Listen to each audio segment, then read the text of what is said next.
Last hour we began looking at the creation. На прошлом часу мы начали рассматривать творение. First major event of world history. Первое главное событие мировой истории. Foundational event of everything else that follows. Событие, являющееся основанием для всего остального, что будет дальше.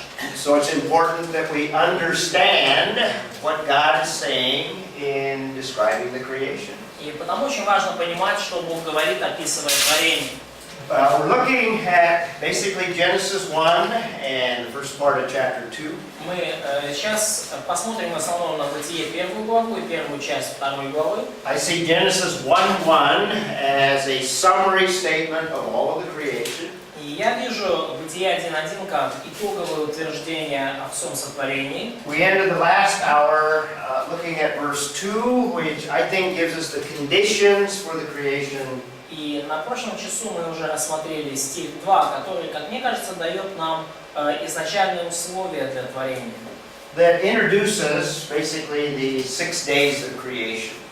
И показывает нам второй стих далее, то есть он нас делает введение к остальным 6 дням творения. First implication of the creation is who God is, or the nature of God. Первое вывод из творения – это то, каков Бог или природа Бога. Galia, would you read verse 3? Галя, прочитай, пожалуйста, стих 3. І сказав Бог, хай станеться світло, і сталося світло. Okay, what is the very first thing in verse 3? Итак, что самое первое мы читаем в 3 стихе? God said. God speaking, very good. Бог говорит.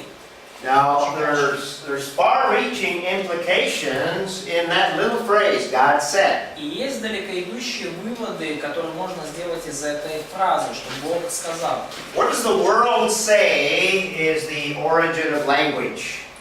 Что мир говорит о происхождении языков? What does the secular, unbelieving world say? Where does language come from? Что неверующий мир говорит о том, откуда произошел язык?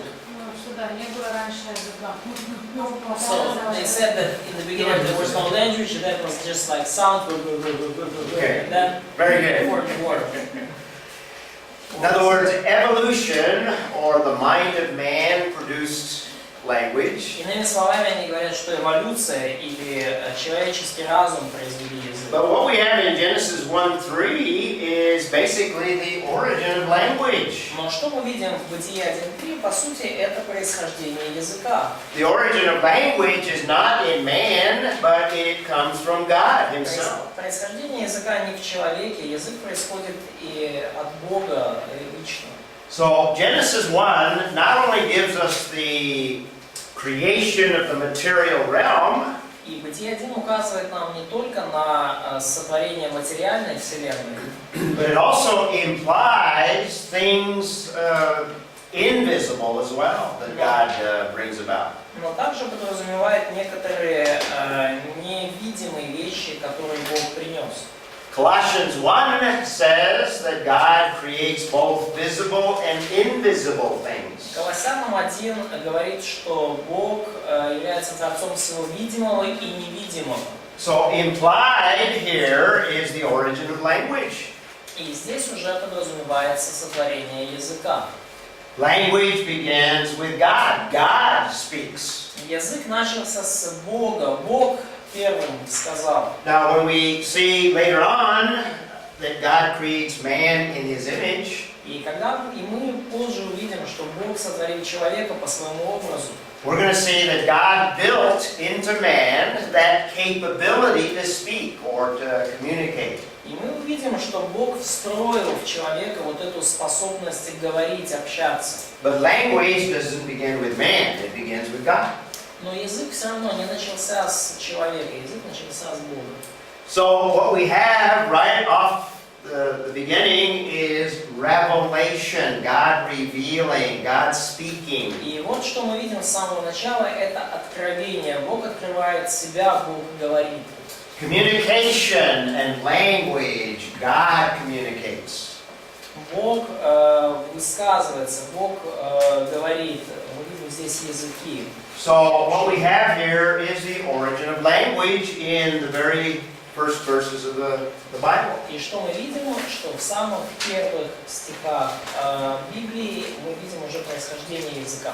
Katya, what do we have in verse 26? Катя, что у нас в стихе 26? And we have the same phrase, then God said, but what we have following that? И там та же фраза, и сказал Бог, ну что идет вслед за ним? Сотворение человека. Creation of man.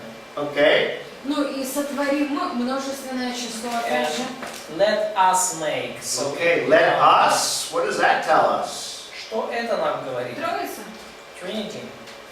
It implies or makes room for the Trinity. Very good. Это подразумевает Троицу или это оставляет пространство для утверждения Троицы. But what does that tell us in terms of language? Но что это говорит нам в терминах языка?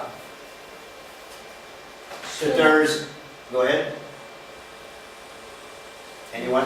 Опять по слову, опять словом создал. Again, God created everyone by word. Коммуникация между Троицей. There was a communication between members of Trinity. Very good. There seems to be communication within the Godhead. Кажется, что существует общение внутри божества. And we might call that inter-Trinitarian communication. И мы можем назвать это внутритринитарной коммуникацией, внутритринитарным общением. So language and communication comes from the Trinity, from the Godhead. И язык, и общение, они происходят от Троицы, они существуют внутри триединого Бога. So we need to, this is the biblical view of language and the origin of language. И это библейский взгляд на язык и происхождение языка. We also see that on every day of creation, God speaks things into existence. И мы видим, что также каждый день сотворения Бог нечто говорит, и это начинает существовать. On some days, God said is stated more than once, 2 times. И в некоторые дни фраза «сказал Бог», она повторяется более одного раза, несколько раз. Which tells us that there is power in that word that God speaks. Что говорит нам о том, что говорит нам о силе, заключенной в словах Божьих. God speaks the universe into existence. Бог проговорил, и вся вселенная, сила Его слова начала существовать. So this tells us that whenever God speaks, there's tremendous power released. И это говорит нам о том, что всякий раз, когда Бог говорит, высвобождается потрясающая сила.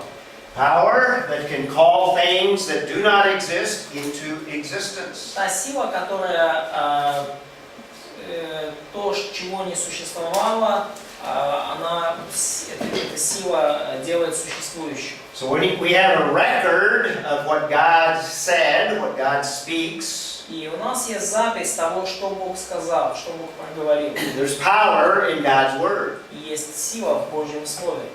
In our introduction, we already mentioned that this is absolute truth. И в нашем вступлении мы уже упомянули о том, что это Слово является абсолютной истиной. Absolute truth has tremendous power. И абсолютная истина обладает огромной мощью.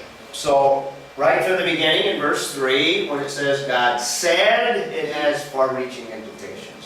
Прямо в 3 стихе, когда написано, что Бог сказал, у этого есть далеко идущие последствия. So when we speak of language, we speak of it originating in God. И когда мы говорим о языке, мы говорим о происхождении языка от Бога. And that language that we acquire, it's learned or built into us from God.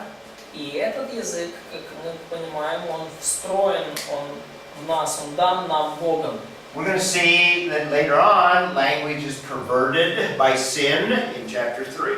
И мы видим далее, что в 3 главе язык оказывается искаженным, извращенным из-за греха. And then later on in chapter 11, we're going to see that language is judged at Babel. И еще позже, в 11 главе мы видим, как язык осужден при Вавилоне. Now, we'll talk some more about all of those in a moment. И мы через несколько мгновений поговорим обо всем этом. But what we want to notice, first of all, Но, the means that God uses to create но что мы хотим, на что мы хотим обратить внимание в самом начале, это средства, которыми Бог сотворил мир. is God speaking. И средства это Слово Божье, то, что Бог говорит. So His Word is the means by which He created all things. И Его Слово это то средство, которым Он сотворил все. This is confirmed in other passages in the Old Testament. И это подтверждается другими отрывками Ветхого Завета. One of the clearest passages is Psalm 33. И один из наиболее ясных отрывков это Псалом 32. The passage between, actually including 6 through 9, emphasizes the means by which God created. Отрывок с 6 по 9 стих подчеркивает средства, которыми Он создал все. In fact, let's go ahead and read verse 6, and then we'll skip to verse 9 and read it. И давайте прочитаем сейчас стихи 6 и потом пропустим и 9. 32, 6, 9 стих. «Словом Господа сотворены небеса, и духом уст Его все воинство их. Ибо Он сказал, и сделалось, Он повелел, и явилось». Very clear passage. We don't need to elaborate too much on that. Очень ясный отрывок, над ним нам не особо надо даже трудиться, чтобы его понять. Just a comment or a commentary on what we have in Genesis 1. Это просто комментарий к тому, что мы видим в Бытие 1 главе. So when it says, and God said, the psalmist says it's by that word that God creates. И вот когда мы читаем, что «и сказал Бог», мы видим, что в этом «сказал Бог» заключена сила, которая сотворил мир. Verse 9, He spoke and it was so.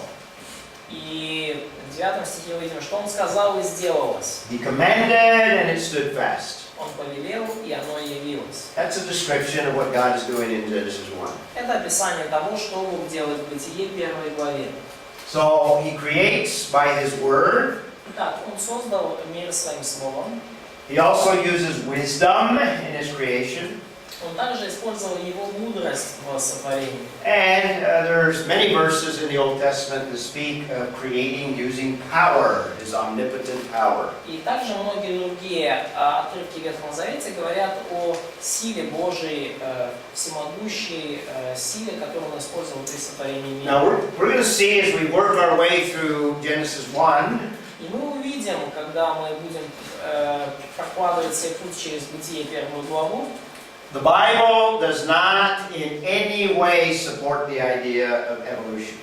мы увидим, что Библия никоим образом не поддерживает идею эволюции. So when God creates, there's nothing natural about that creating work. И когда Бог сотворил мир, ничего естественного, натурального не было в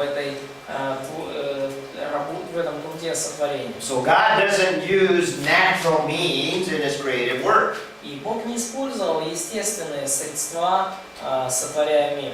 What He uses is His word. He just speaks and things stand fast. Что Он использует? Он использует свое слово, Он говорит, и все вещи являются и делаются. And He exercises His wisdom and His power. Nothing natural. И Он проявляет также свою мудрость и свою силу. Ничего в этом нет естественного природного. Now I'm going to give you. I'm going to use this slide to give you the foundations to different things. We saw one already yesterday. И я буду использовать этот слайд, чтобы, говоря об основах для всего, и мы уже видели что-то похожее в прошлых слайдах. When you think of language, this is the foundation for language, the biblical foundation for language. И когда мы говорим о языках, то вот этот отрывок – это библейское основание для языков. And what I'll do on this slide is contrast the biblical foundation with the secular view. И что я сделаю на этом слайде, я сравню, противопоставлю библейское основание для идеи языка и светское основание. So these slides are very important, so I want you to copy them down or remember them. И эти слайды очень важны, и я бы хотел, чтобы вы их как-то скопировали или запомнили. So we saw from Genesis 1, God communicates, very important. И мы видим с самой первой главы Бытие, что Бог говорит, что Он общается. The secular world doesn't hear from God, so they think He's silent, but He's not silent.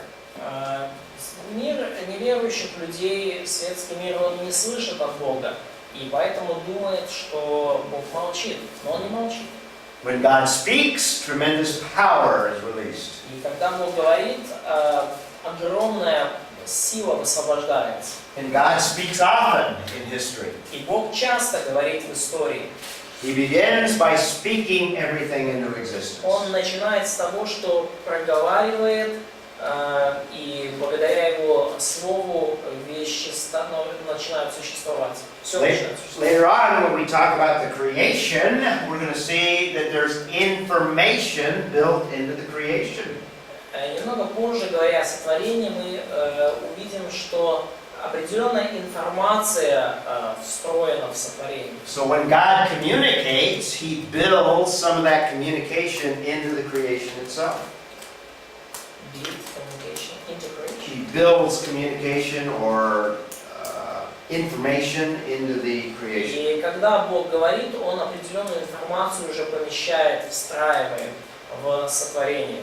We also just saw that the means of creation is His speaking. It's not trivial. И мы видим, что средства сотворения — это слова Божьи, это не естественные, не тривиальные средства. Sometimes the unbelieving worldview thinks that speech or language is not important. It's trivial. И иногда люди светские думают, что язык — это что-то не очень важное, что это нечто тривиальное. But communication and speaking is so important that that's the means that God used to create. Но коммуникация, общение, язык, слова — это настолько важны, что через них Бог сотворил все А что существующее. такое тривиальный еще раз? Простой? Я бы сказал, как не очень важно. То есть люди неверующие думают, что язык, слова — это нечто не очень важное. Но Тривиальный это не важно. тривиальный, да, это не важно. Что имеется в виду? Не важно, наоборот важно. Да. Мгм. Ну, как бы А на смысл. самом деле, да, Бог словом сотворил мир, да. именно такой смысл. And number 3, the origin of language is God Himself. Origin in God. Третье, происхождение языка в самом Боге. And as we said, not man. Ну и, как мы уже сказали, происхождение языка не в человеке, не человеческое. Now, notice also in Genesis 1, let's read the next verse. Обратите внимание также в Бытие 1, давайте прочитаем следующий стих. Actually, skip down to verse 5. Katya, do you want to read that one? Давайте пропустим 5 стих, verse 6, yes? Verse 5. Стих 5, пропустим 4 и 5 стих. И назвал Бог свет днем, а тьму ночью. И был вечер, и было утро, день один. Okay, what does that verse tell you about communication there? Что этот стих говорит вам о речи, о словах? Да, название. God gave names to things. Very good. God is the one that sets up categories or gives names. Бог — это тот, кто устанавливает категории. Бог называет вещи. One of the most important characteristics of language and communication Одна из наиболее важных характеристик языка и речи is our ability to put things into categories or to identify certain categories. — это наша способность разделять все предметы на категории, то есть идентифицировать их как части различных. We think in terms of identifying categories. We call those nouns. Мы мыслим в терминах именно определения категорий. Мы называем категории существительными. That begins with God. И это началось с Бога. God is the one that sets up the initial categories. Именно Бог установил изначальные категории. To be able to set up categories means you can distinguish characteristics. И чтобы установить эту категорию какую-то, вам нужно быть способным выделить ее отличительные характеристики. So we put things in categories that have the same characteristics. То есть мы помещаем в одну категорию вещи, у которых одинаковые характеристики. So God identifies the light part of the day and He calls it day. И таким образом Бог определил светлую часть дня и назвал ее днем. Светлую часть суток и назвал ее днем. He distinguishes that from the night. И он отделил день, светлую часть суток от ночи. Now we're going to see later on that God does this again. И мы позже увидим, что Бог повторит то же самое. But what is the first thing that God gives man in terms of a responsibility? Но что самое первое поручил Бог человеку? Какую ответственность? In Genesis chapter 2. В Бытие 2 главе. Какая первая ответственность? Работа, данная человеку. Назвать животных. Give names to animals. In other words, He built into man the capability to distinguish characteristics. То есть Бог встроил в человека способность различать вот эти характеристики. And put portions of the creation into different categories, particularly. Разделять вот эти части сотворения по разным категориям.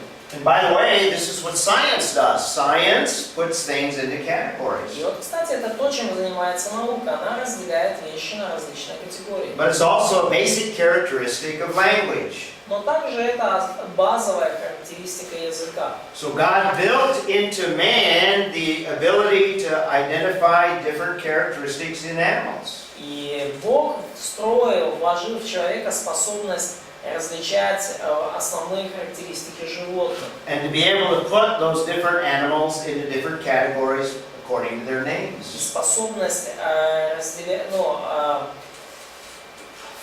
способность помещать этих животных,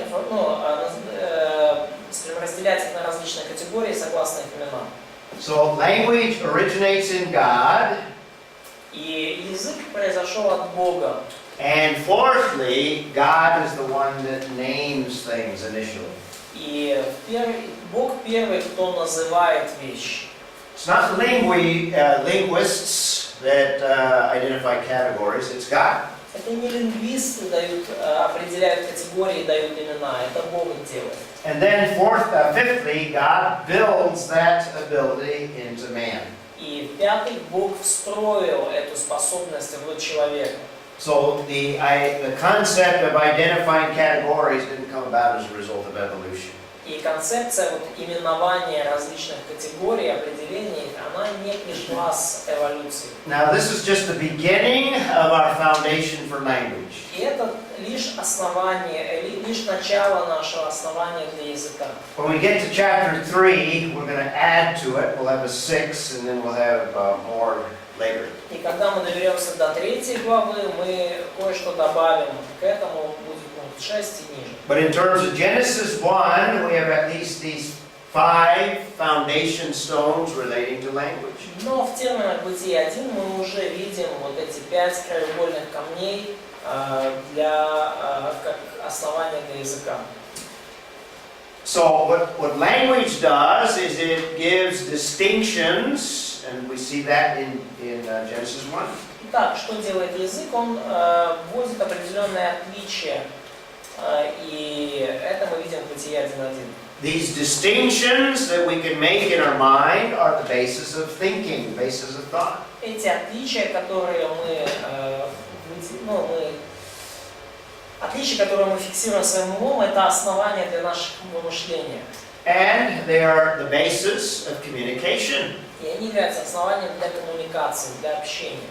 And later on, we'll talk some more about science, but these categories are the basis for science. И мы немножко позже поговорим о науке, но вот эти вещи также способность замечать отличия является основанием для науки. And because we are created in the image of God, that also includes the whole moral realm. И поскольку мы созданы по образу Божию, также это вводит нас в отдельную сферу морали. So it's the basis of discernment. То есть И это основа для развлечения, для понимания. or the basis to decide what is right and what is wrong.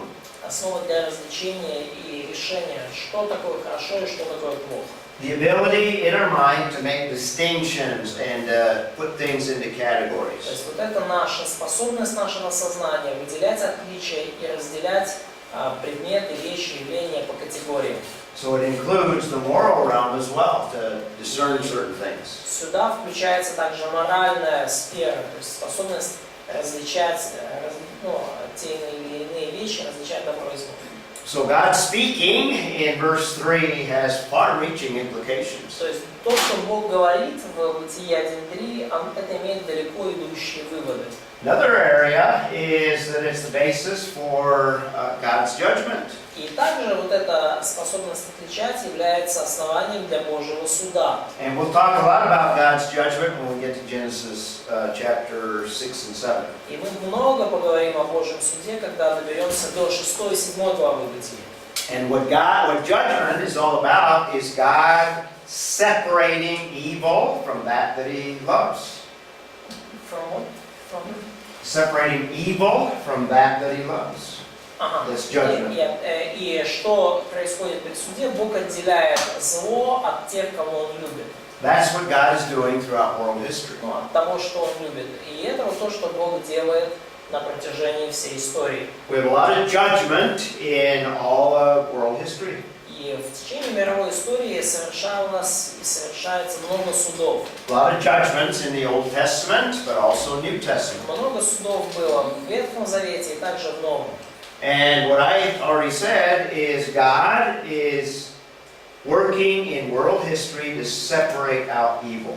И, как я уже это говорил, Бог трудится в мировой истории с целью отделения зла. So the ability to make distinctions is the basis for God's judgment. И способность проводить отличия является основанием для Божьего божественного суда.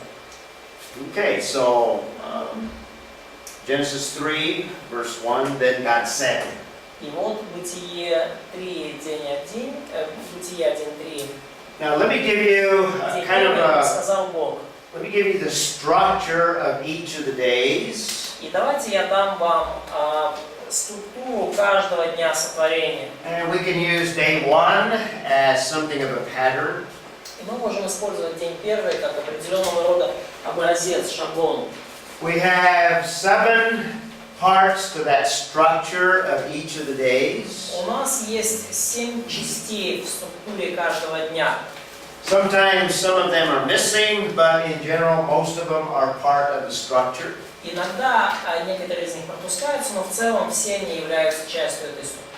We already talked about the revelation, God said. Мы уже говорили об откровении. Бог сказал. So we have the example in verse 3. И у нас есть пример в стихе 3. And then we have the articulation, or the very words that God spoke. Ну и дальше нам приведена прямая речь Бога, что, собственно, Бог сказал. And in verse 3 we have let there be. И в 3 стихе мы читаем, да будет... And in verse 3 let there be light. Ну и в 3 стихе конкретно, да будет свет.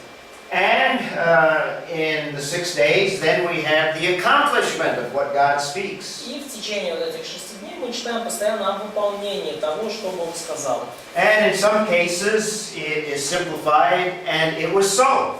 И во многих случаях это просто упрощенно сказано «и стал свет». Now, in day 1, it says, and there was light. In other words, the same thing. In other words, it was the accomplishment. Да, то есть, в 3 стихе просто сказано «и стал свет». То есть было выполнение сразу же. Not in every day, but in some of the days we have an evaluation.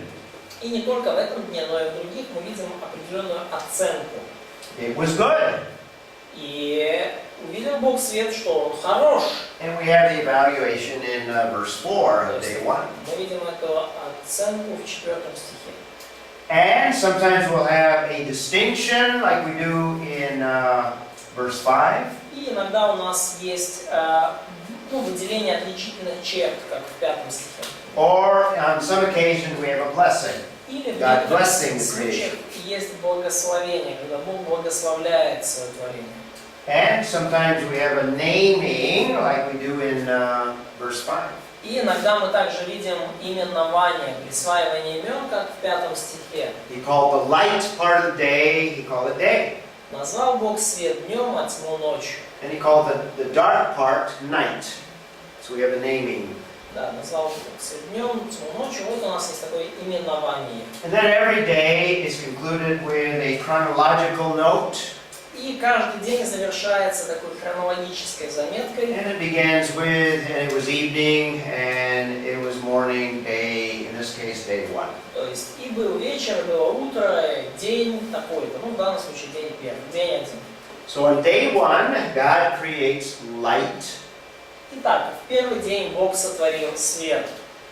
And when we speak of God creating light from the scientific or the physical sense, Когда мы говорим о том, что Бог сотворил свет с точки зрения физики или вообще научной, we are just beginning in the last century or so to understand something of what light is all about. и то можем сказать, что только в 20 столетии мы начали что-то понимать о том, что такое свет. Light is part of what is called the electromagnetic spectrum. И свет является частью того, что мы называем электромагнитным спектром. And we only have the capability of being able to see only a portion of that entire spectrum. И у нас есть способность видеть только часть, определенный промежуток всего электромагнитного спектра. So on day 1, God probably created the entire spectrum, but only gave us the capability of seeing a portion of it. И, скорее всего, в первый день Бог сотворил весь спектр электромагнитных волн, но дал нам возможность видеть только часть из них. So day 1 focuses on God creating light. Итак, день первый фокусируется на том, что Бог создал свет. Now, a couple things to notice, which is very important in terms of the biblical worldview. И несколько замечаний очень важных с точки зрения библейского мировоззрения. We have the important little phrase, that accomplishment, and it was so. Есть маленькая вот эта фраза очень важная, которая говорит о выполнении. Стало так, стало. And what we have is the immediacy of God's creative work. И что мы видим здесь, что в божественной работе по сотворению существует своего рода безотлагательность. This is over and over throughout the 6 days. Это снова и снова мы видим в течение 6 дней. In Genesis 1, God said, let there be light. В Бытие 1 Бог сказал, да будет свет. And immediately it says, and there was light. И немедленно сказано, стал свет. It doesn't say after billions and billions of years there's light. Не сказано, что после миллионов лет появился таки свет. At every point in Genesis 1, we're going to see a conflict with the unbelieving worldview. И в каждом, в любом месте Бытия 1 главы мы видим определенный конфликт, противоречие с светским мировоззрением. Also very important in the creative days is the divine evaluation. И также очень важна связанная с днями сотворения божественная оценка.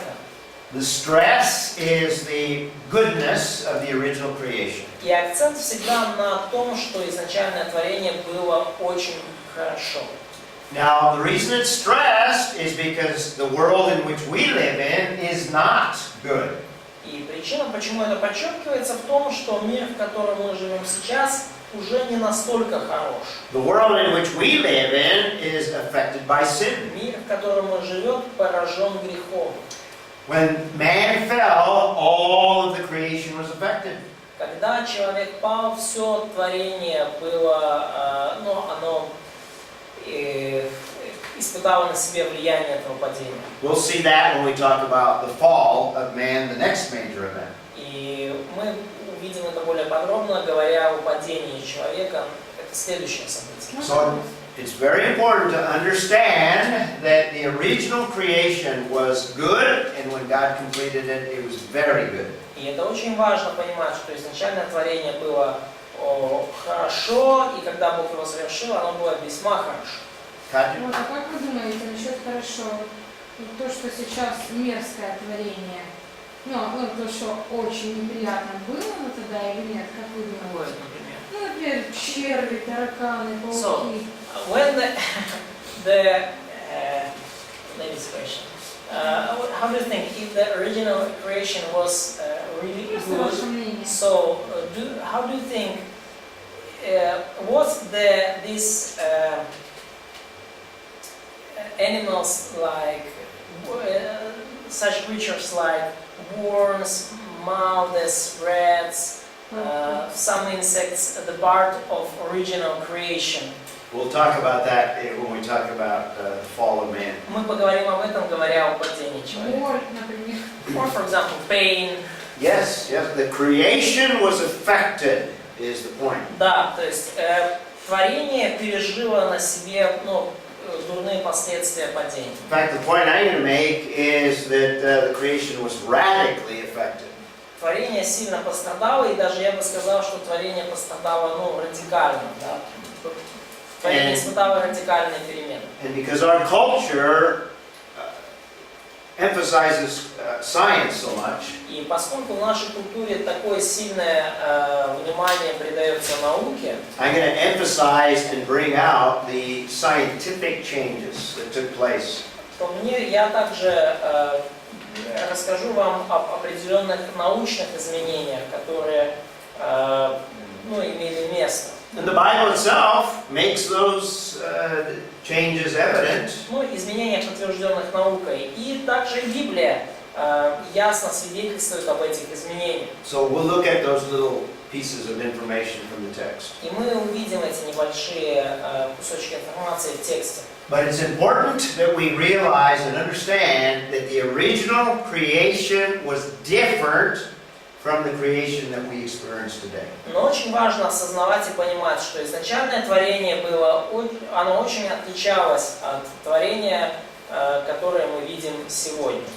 So let's add to our foundation, the creation. И давайте немножко добавим к нашим основаниям творения.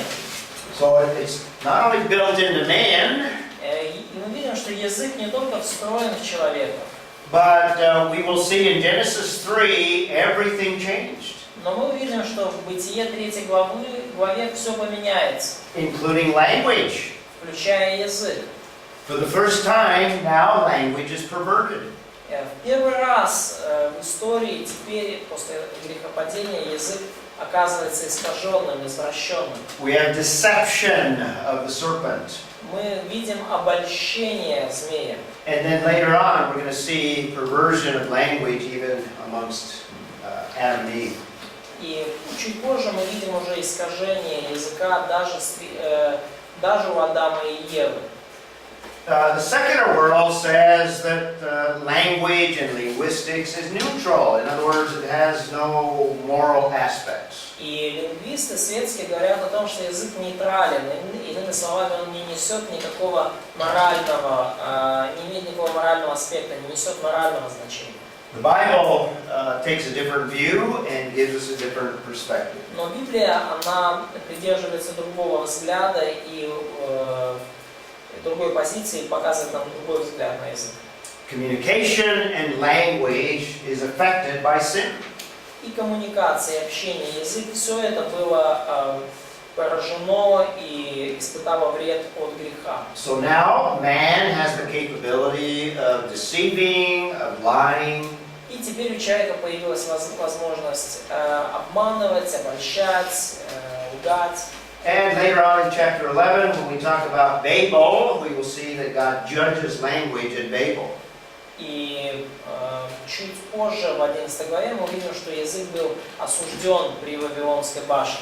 And when we get to chapter 11, we will see that there was one language initially.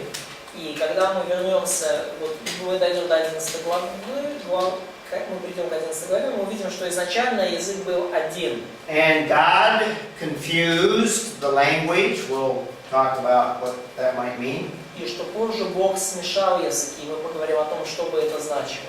So the different languages are as a result of a judgment of God. И потому различные языки – это результат Божьего суда. So the different languages don't come from different cultures. И различные языки не произошли из-за разных культур. That's the unbelieving view. Это мнение неверующего мира. Different languages come as a result of God confusing the language. Различные языки произошли из-за того, что Бог смешал языки. So there's your biblical foundation for language. Вот это библейское основание для языков. And to this very day, we are suffering the problem that was brought about as a result of Babel. И до наших дней мы страдаем вот из-за этой проблемы, которая появилась при Вавилонской башне. Today, I need a translator Сегодня мне нужен переводчик, to be able to communicate to you in a language that I do not know. чтобы быть способным доносить до вас мысли на языке, которого я не знаю. So we are hindered as a result of sin. То есть мы, скажем, то есть мы стали дальше друг от друга, и это стало результатом греха. And will still suffer the effects of what God did at Babel.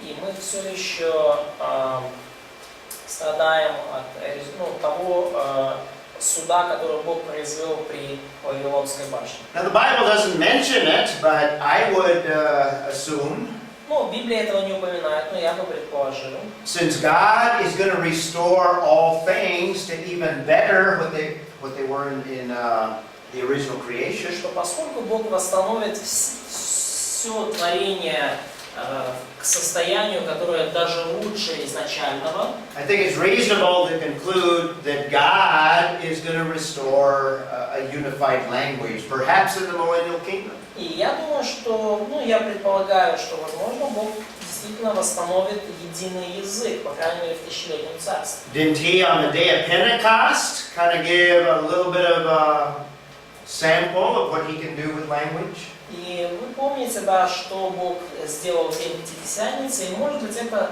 такой образец, пример того, что Бог может сделать с языками. On the day of Pentecost in Acts chapter 2, God gave people the ability to speak languages that they didn't learn.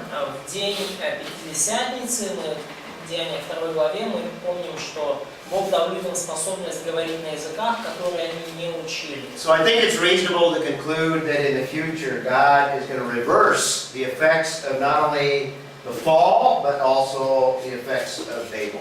И я думаю, что я предполагаю, что в будущем, в тысячелетнем царстве Бог отмотает назад вот все вот эти последствия не только падения, но и последствия суда у Вавилонской башни. Let's take a look at the science involved in day one. И давайте посмотрим на научные аспекты, вовлеченные в то, что было при первом дне. Now, I'm going to expand this whole area of science, but let's already start to build a foundation. Я не буду слишком уж расширять вот эту научную сферу, но давайте заложим хотя бы какое-то основание. One of the things that I'm going to try to establish from the biblical text, by the way, И одна из вещей, которую я хотел бы установить из библейского текста, кстати, and it should warn us in trying to interpret Genesis 1, и это является для нас предупреждением при попытках интерпретировать, истолковать Бытие 1. the physics, and I would say all of science, is different today than it would have been in the original six-day creation. Я бы сказал, что физика и вообще наука в наши дни, она иная, чем она была в первые дни творения. For example, on day one, there's no such thing as biology. Потому что, например, в первый день вообще нет такого понятия, как биология. Why can we say that? Почему мы можем это сказать? Что в первый день нет места биологии. Where does biology begin? Где начинается биология? Чуть позже. It's not until which day? До какого дня нет биологии? Day 3. До третьего дня. So we could say that biology doesn't exist because И мы бы так life does not exist. сказали, что биология до третьего дня не существовала, просто потому что не существовала жизнь. So there's no law, there's no biological laws И потому не было of никаких science. биологических научных законов в первый день. What God is doing on the 6 days is not only is He creating, but He's establishing all of these physical laws. Что Бог делает в течение 6 дней? Он не только творит мир, но и устанавливает физические законы, по которым мир живет. And the creation that we saw in verse 2 of an original water mass. И мы видим также, что изначально сотворение началось просто с большой водной массы. And perhaps that's all that existed, is perhaps a sphere or maybe an unshaped water mass. И, скорее всего, это все, что существовало. Вот это водяной шар или просто даже бесформенная, какая-то водная, бесформенная какой-то резервуар вот.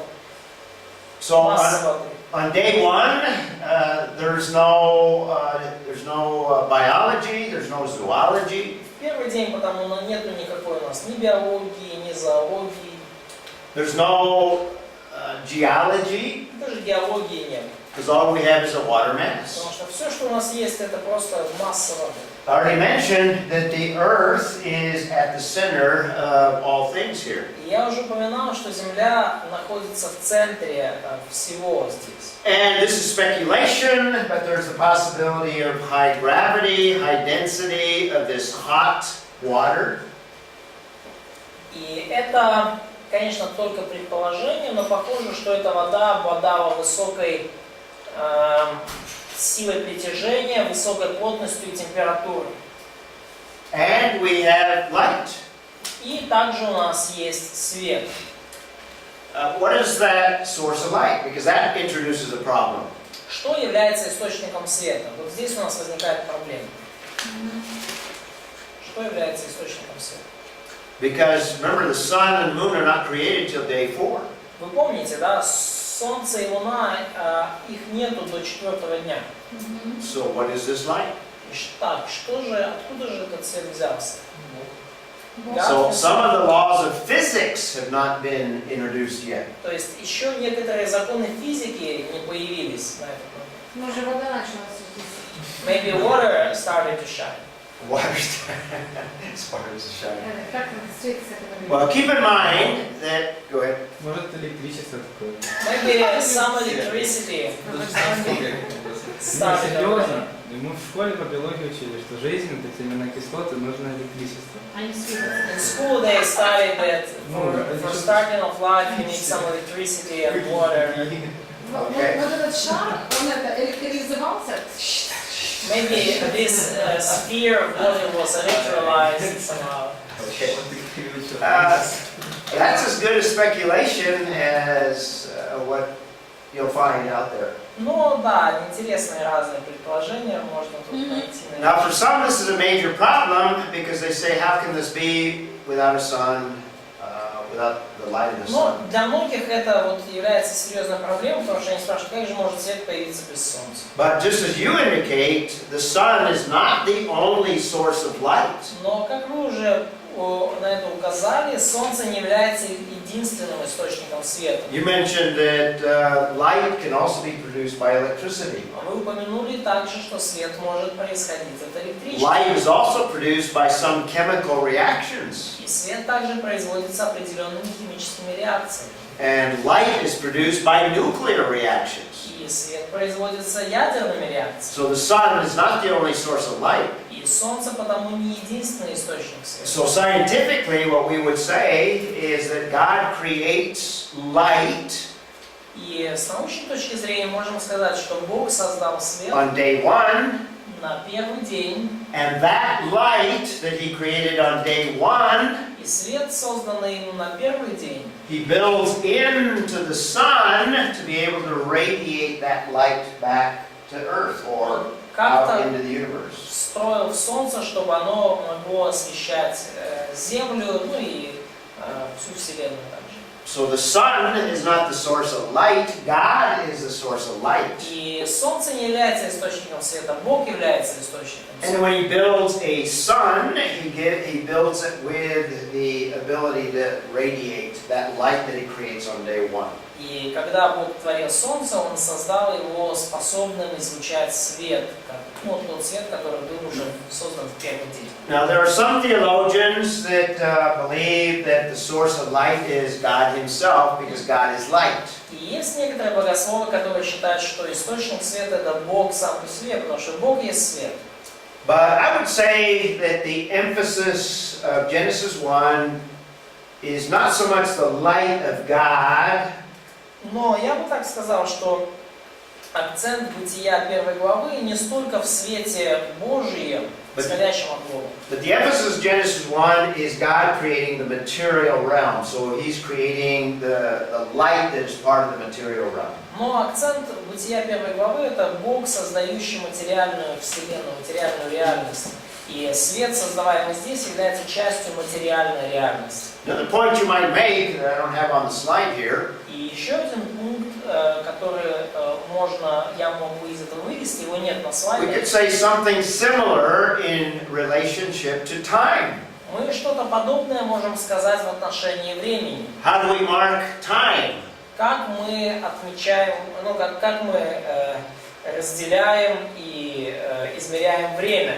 Day and night is determined by the position of the earth with respect to the sun. День и ночь определяются положением Земли по отношению к Солнцу. But already on day one we have a day portion and a night portion before the sun. Но уже в первый день, еще до появления Солнца, мы видим разделение на день и на ночь. So what does this tell us about time? Что это говорит нам о времени? From God's perspective, time is independent of the sun. С Божьей точки зрения время не зависит от Солнца.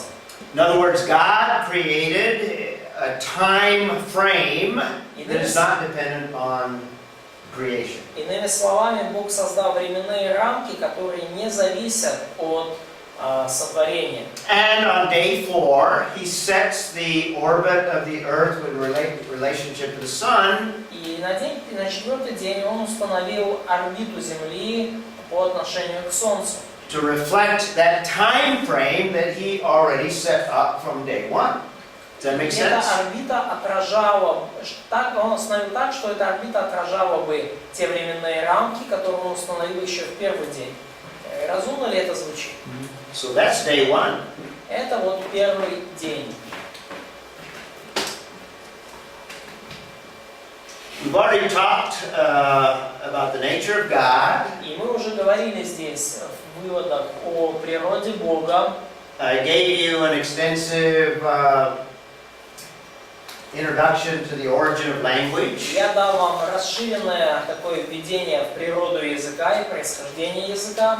And we've already touched on this idea of the means by which God used to create. И мы уже затронули эту идею инструментов, средств, которыми Бог сотворил мир.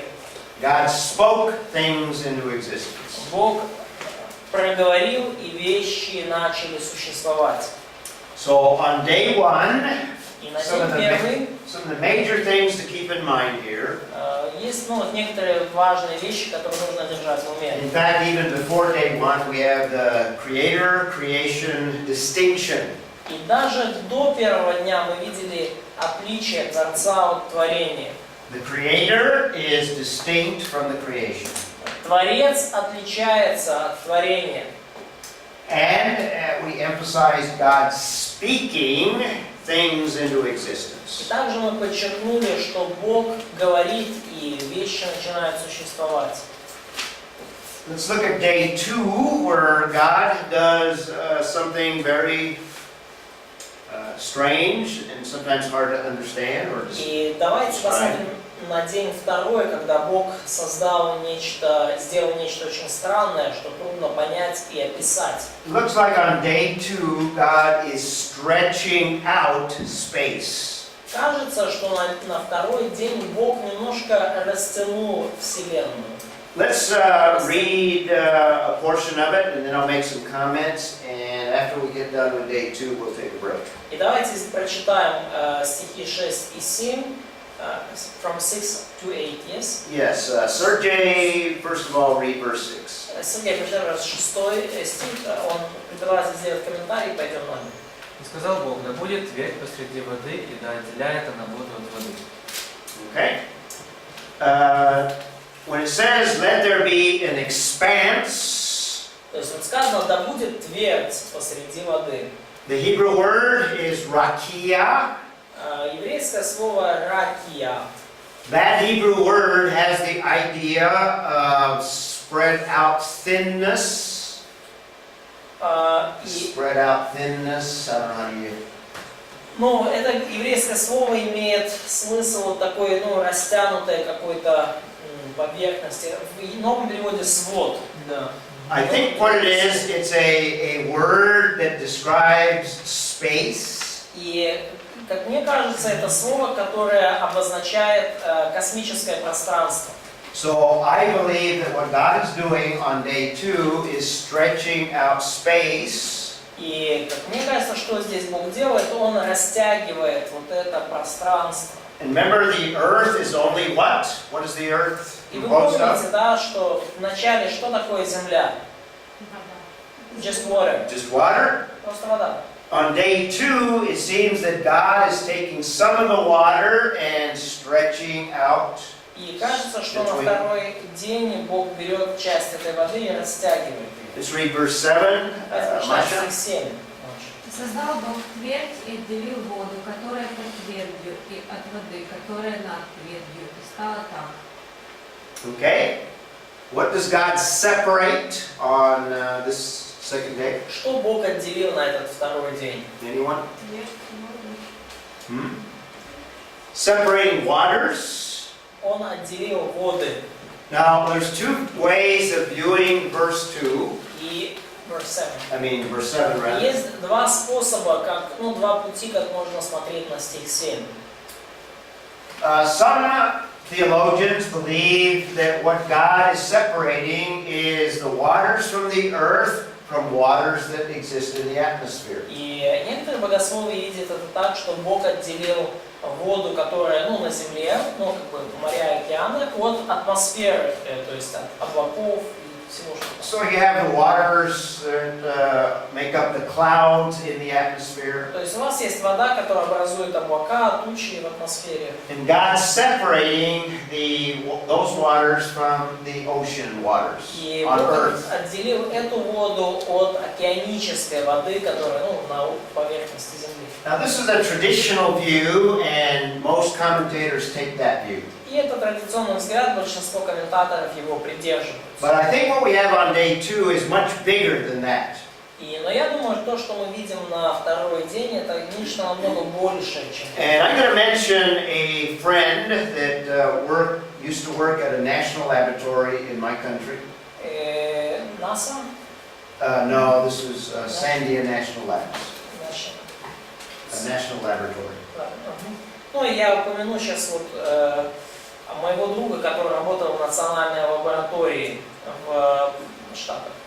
Sandia National Labs is one of the national laboratories that exists in the city that I live in. Sandia? Sandia. Sandia, it's a name of city. It's a name. Да. No, it's the name of the laboratory. То есть национальная лаборатория Сандия, это лаборатория в том городе, откуда я родом. This friend is a world-class physicist. И мой друг это физик мирового класса, And he's done a lot of research at the labs there. который проделал много исследований в той лаборатории. And he continues to do a lot of creation research. И он продолжает заниматься множеством исследований в сфере сотворения. We'll look at some of the research that he's done later on. И мы посмотрим на некоторые исследования, которые он провел немножко позже. But he proposes a better view than this first view. Но он предложил взгляд лучше, чем вот этот первый взгляд. He proposes that if we could observe the edge of the universe, Он предложил взгляд, взгляд, что если бы мы могли наблюдать края Вселенной, that we would see a layer or a belt of water at the edge of the universe. то мы бы увидели там на самых краях, на границах Вселенной воды, океан. And what God is separating here И что Бог отделил здесь одно от другого? is the waters on planet Earth from those waters that we would find at the edge of the universe. Это воду, которая есть на поверхности Земли, от воды, которую мы потенциально можем найти на краю Вселенной. And in between we have this expanse or this space. И вот между ними мы видим, вот этим между двумя этими водами мы видим твердь или свод, или вот это космическое пространство. So on day 2, what God is essentially doing is creating the heavens or the universe outside of the earth. И что делает Бог, по сути, в день второй? Это Он создает небеса, то есть небеса в плане космическое пространство вне Земли. This is probably a far better view than the first one. Кажется, что этот взгляд несколько лучше, чем первый. Let's go ahead and take a break for lunch, and we'll come back and we'll talk some more about the 6 days of creation. Давайте дойдем на перерыв и вернемся, поговорим больше о 6 днях сотворения.